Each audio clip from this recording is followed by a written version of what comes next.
Hello, मी professor Rajesh Parapate, ENTC department, Keystone school of engineering. हा short video बनवण्यामागे हेतू हा आहे की बऱ्याच जे इंजिनिअरिंग ऍडमिशन घेणारे ॲस्पायरंट्स आहेत त्यांना कुतूहल असतं की ENTC ब्रँच काय आहे, ती घ्यावी की नको। अगदी थोडक्यात मी माहिती सांगणार आहे। ENTC हे इलेक्ट्रॉनिक्स अँड टेलिकम्युनिकेशन आहे। म्हणजे काय? टेलिकम्युनिकेशन म्हणजे ही ब्रँच रिलेटेड आहे satellite communication, television engineering, mobile communication, radar systems and so on.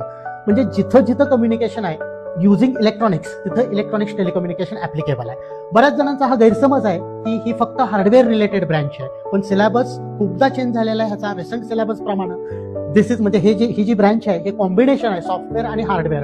आमचे बरेचसे पासआउट स्टुडंट्स CS फील्डमध्ये आहेत, IT फील्डमध्ये आहेत, कोडिंग इंजिनियर म्हणून काम करतात, कारण त्यांना बेसिकली हार्डवेअर आणि सॉफ्टवेअर या दोन्हींचं नॉलेज मिळालेलं असतं। त्याच्यानंतर बायोमेडिकल इंजिनिअरिंग ही एक इमर्जिंग टेक्नॉलॉजी आहे, त्याचा बेस ENTC आहे, इलेक्ट्रॉनिक्स आहे, कारण इलेक्ट्रॉनिक्सचा हार्डवेअर